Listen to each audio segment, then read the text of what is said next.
so I thought it might be fun for us to do this again. Bon matin. Every morning I've woken up as Prime Minister. I've been inspired by the resilience, the generosity, and the determination of Canadians.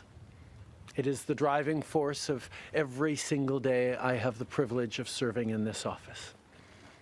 That is why, since 2015, I've fought for this country, for you, to strengthen and grow the middle class. Why we rallied to support each other through the pandemic, to advance reconciliation, to defend free trade on this continent, to stand strong with Ukraine and our democracy, and to fight climate change and get our economy ready for the future. We are at a critical moment in the world. Mes chers Canadiens, à chaque matin, je me suis réveillé en tant que Premier ministre, inspiré par la résilience, la générosité et la détermination qui nous caractérisent si bien en tant que Canadiens. C'est ce qui me motive à chaque jour où j'ai le privilège de servir dans ce poste. C'est pourquoi, depuis 2015, je me suis battu pour ce pays, pour vous, pour renforcer la classe moyenne.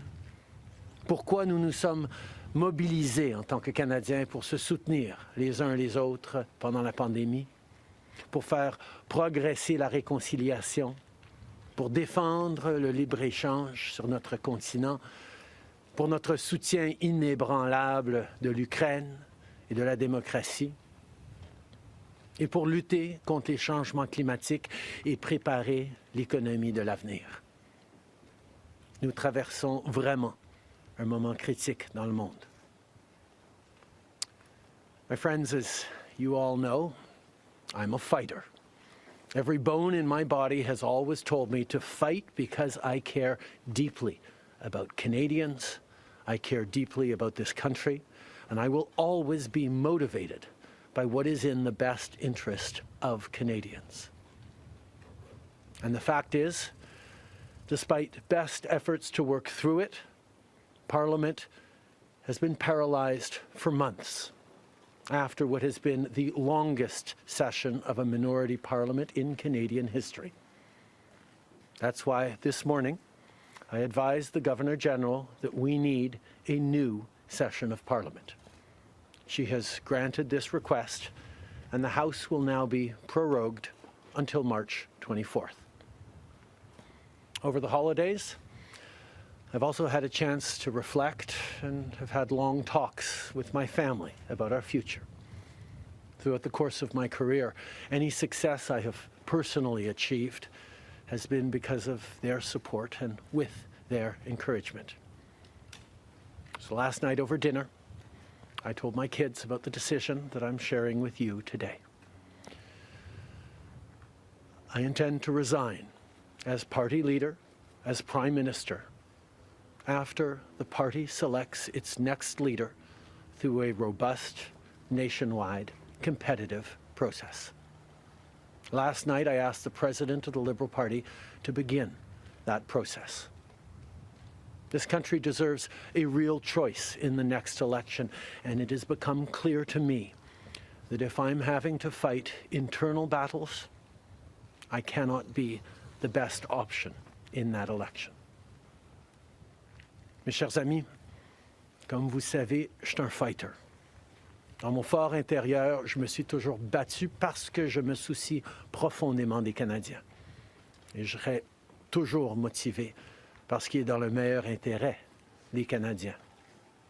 Et le fait est que malgré tous les efforts déployés pour passer à travers, le Parlement est paralysé depuis des mois, après ce qui a été la plus longue session d'un Parlement minoritaire dans l'histoire de notre pays. C'est pourquoi ce matin, j'ai rencontré la gouverneure générale pour lui faire savoir que nous avions besoin d'une nouvelle session du Parlement.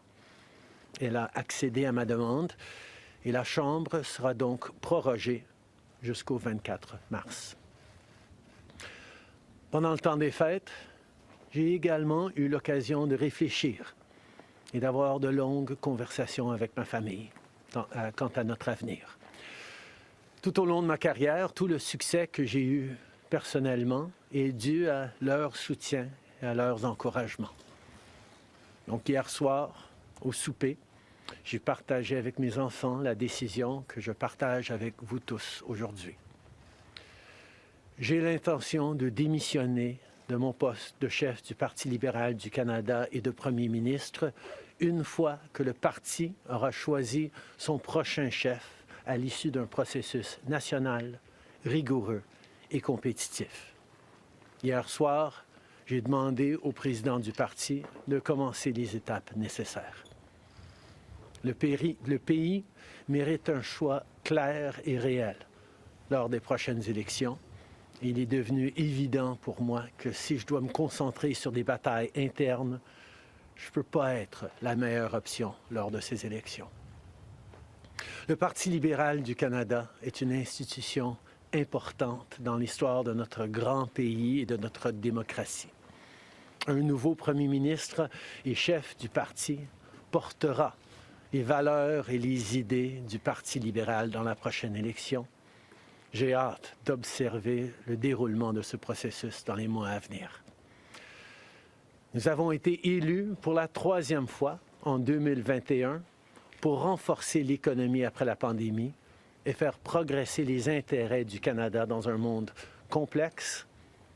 Et c'est exactement ce que je vais continuer à faire, ce que nous allons continuer à faire pour les Canadiens. The Liberal Party of Canada is an important institution in the history of our great country and democracy. A new Prime Minister and leader of the Liberal Party will carry its values and ideals into that next election. I'm excited to see the process unfold in the months ahead.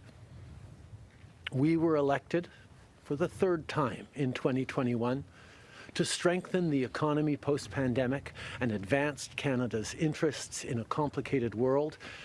And that is exactly the job that I and we will continue to do for Canadians.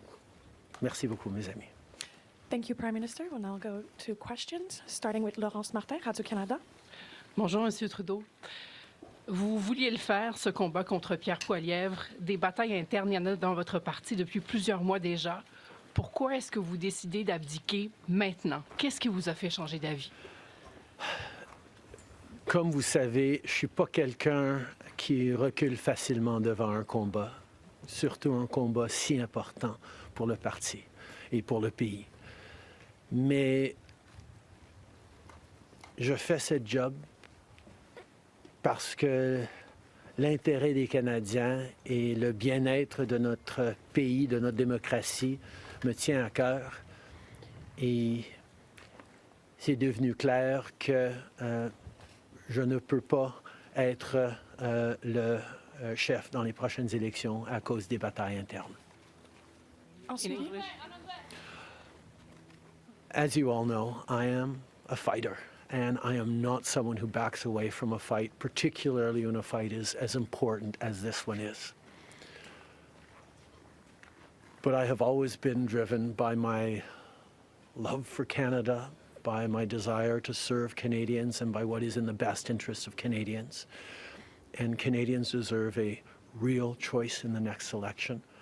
And it has become obvious to me with the internal battles that I cannot be the one to carry the Liberal standard into the next election. Vous êtes au pouvoir depuis près de 10 ans. Le Canada a changé avec votre gouvernement. S'il y a une réalisation que vous pourriez nommer, dont vous êtes le plus fier, je sais qu'il y en a plusieurs, mais s'il y en a une, et peut-être un regret aussi.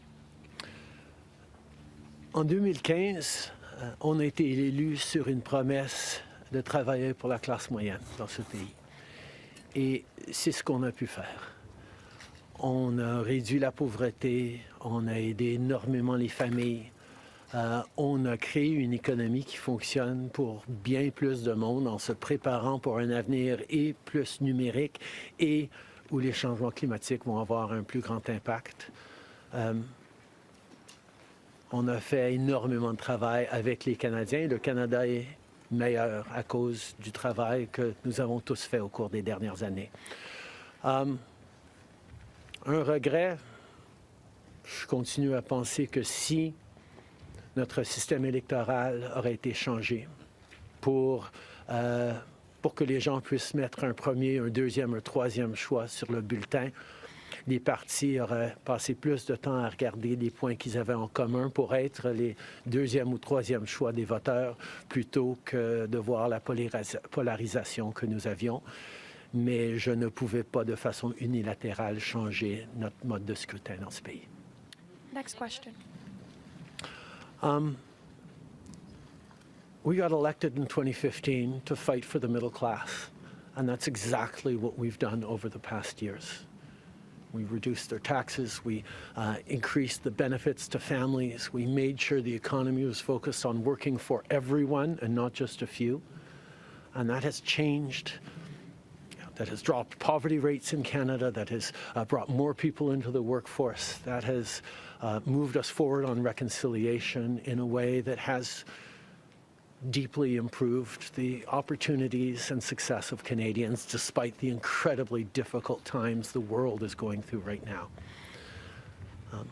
There's lots more work to be done, and I know that this party and this country and Canadians will keep doing it.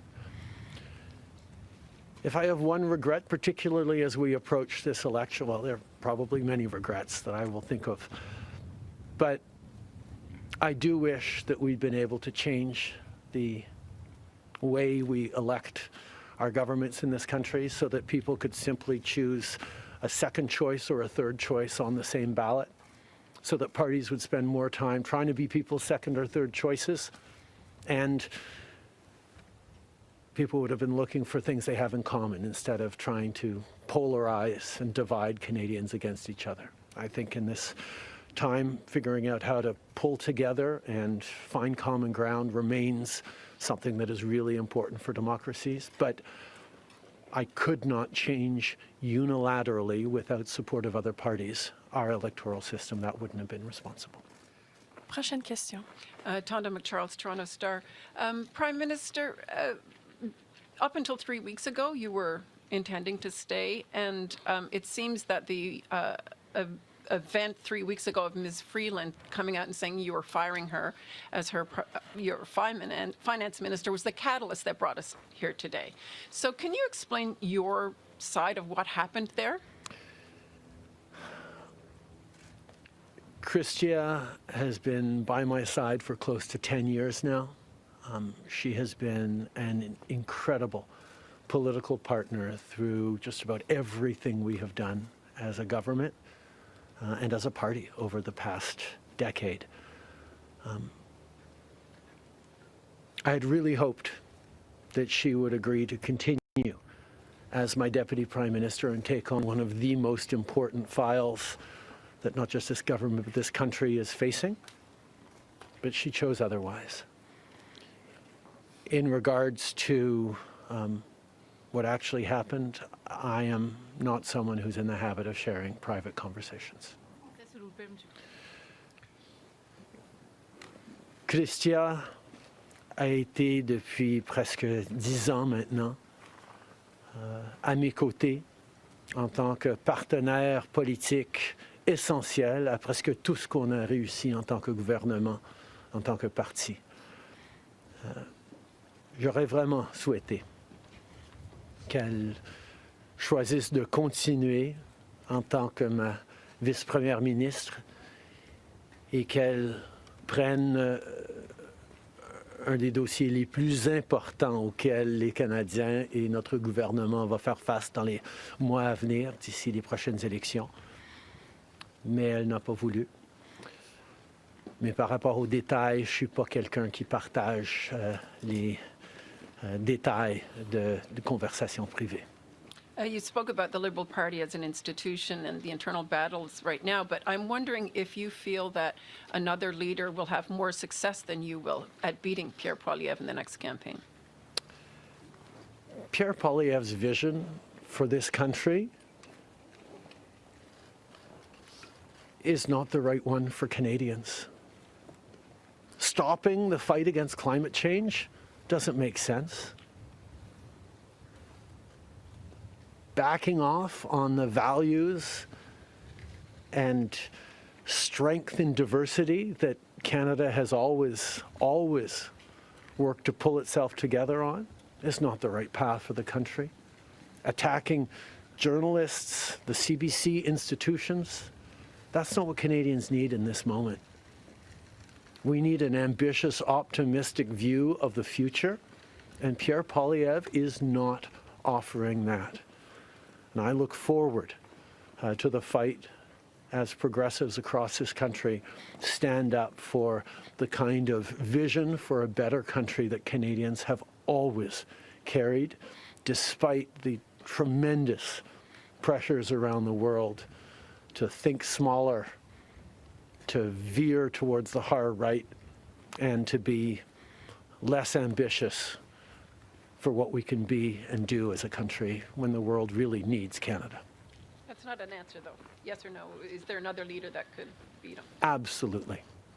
En français, sur le leader. Oui. Non, mais est-ce que vous... Pierre Poilievre. élaborer en français, s'il vous plaît? Merci. Pierre Poilievre a une vision profondément petite et erronée pour ce pays, si même on accepte qu'il ait une vision, de reculer sur les droits fondamentaux, d'arrêter la défense, la lutte contre les changements climatiques, de ne pas investir dans une économie plus verte, plus inclusive, de toujours chercher des divisions entre les Canadiens plutôt que de rassembler pour faire face à l'avenir de façon optimiste et ambitieuse. C'est pas le bon choix pour les Canadiens. Et j'ai hâte de continuer de faire partie d'un mouvement progressiste qui va envisager un avenir meilleur pour les Canadiens sur l'optimisme et le travail que les Canadiens ont toujours fait pour bâtir un monde meilleur. Next question. Hélène Buzetti, les corps d'information.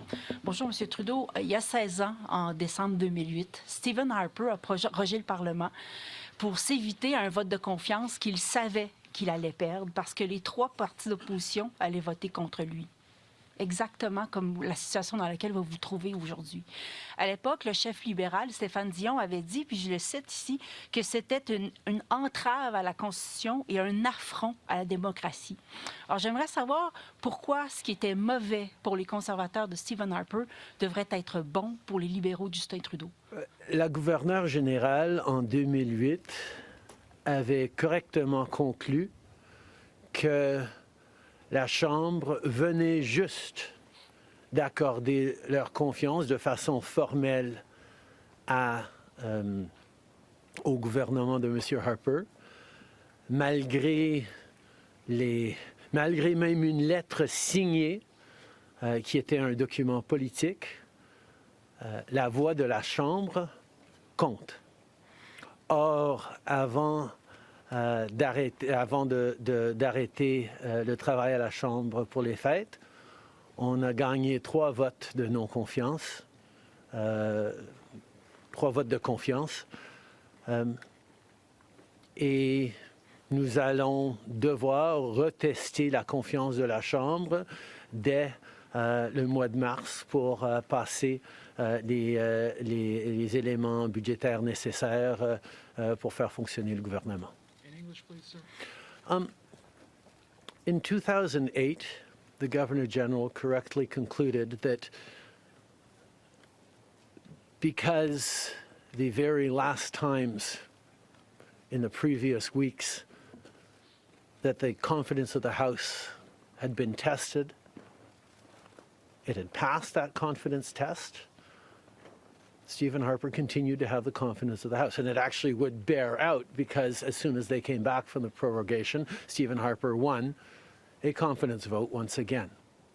So a political document or political speeches doesn't carry the kind of weight that winning a confidence vote means. But this prorogation will take us only into March, and there will be confidence votes in March in the passing of supply that will allow Parliament to weigh in on confidence in a way that is entirely in keeping with all the principles of democracy and the workings of our strong institutions. Mais avec respect, M. Trudeau, y a-t-il pas quelque chose un peu antidémocratique de suspendre la possibilité du Parlement d'exprimer sa non-confiance le temps que votre parti se cherche un sauveur? Est-ce qu'il ne devrait pas plutôt juste se référer aux électeurs et de déclencher dès maintenant une élection?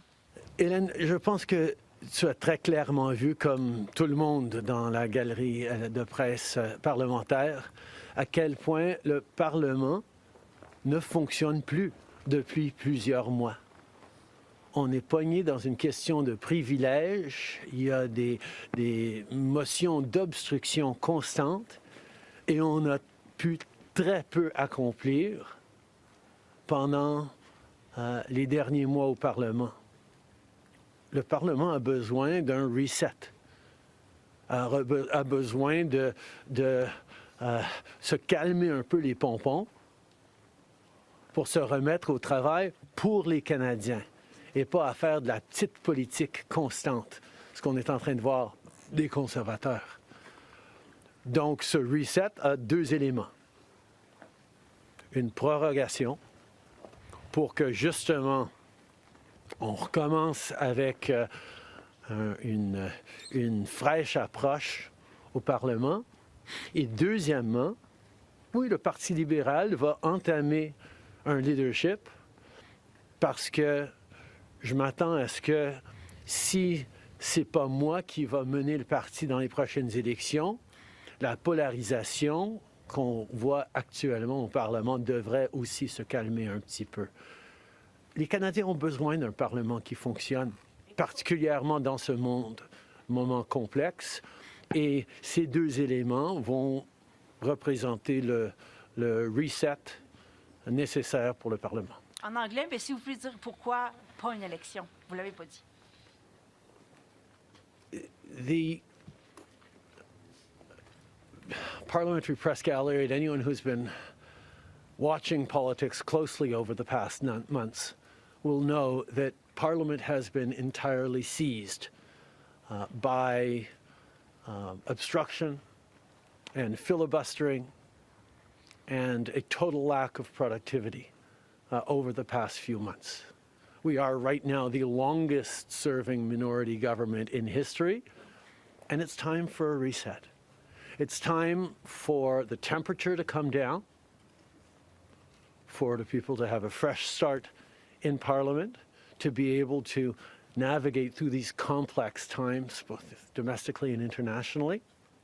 And the reset that we have is actually two parts. One is the prorogation, but the other part is recognizing that removing me from the equation as the leader who will fight the next election for the Liberal Party should also decrease the level of polarization that we're seeing right now in the House and in Canadian politics, and allow people to actually focus on serving Canadians in this House and with their work the way Canadians deserve.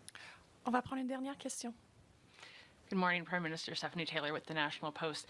Given, as you just said, there's going to be confidence votes in March, opposition parties have said they are prepared to bring down your government.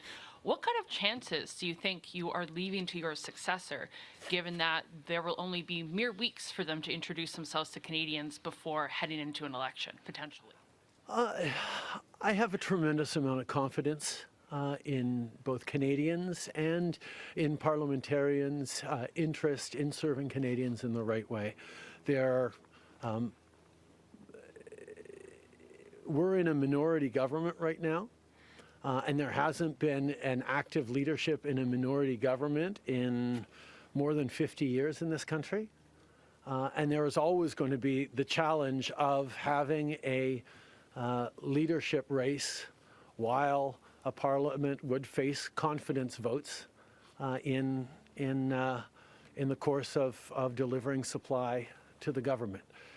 So this is something that we're going to navigate through, but I truly feel that removing the contention around my own continued leadership is an opportunity to bring the temperature down, have a government that will focus on the complex issues that are coming forward in the coming months, while the party gets to have a full national process that brings in people from right across the country and makes a determination about the best person to carry the progressive Liberal standard into the next election.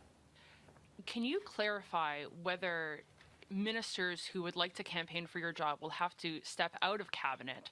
And how can the Liberal government be in a position to protect Canadian businesses and Canadians from the threat of tariffs from incoming President Donald Trump when members of the government are going to be focused on who's going to be taking your job?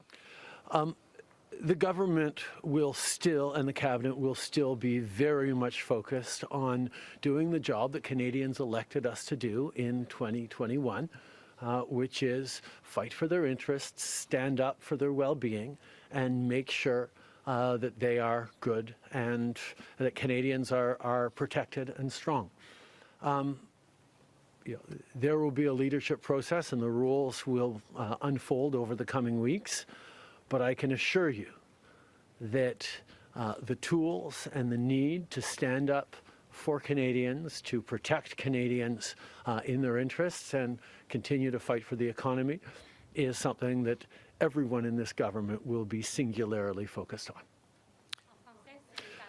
Je peux souligner que, évidemment, les règles et les conditions du leadership du Parti libéral vont être discutées dans les semaines à venir. Mais le gouvernement qui a été élu pour protéger les Canadiens et leurs intérêts dans un monde très complexe, qui a été élu le plus récemment en 2021, va continuer ce travail avec un focus et une emphase singulière sur ce qui est dans les intérêts des Canadiens, pendant que le parti fait ce dont il a besoin pour avoir un processus de leadership.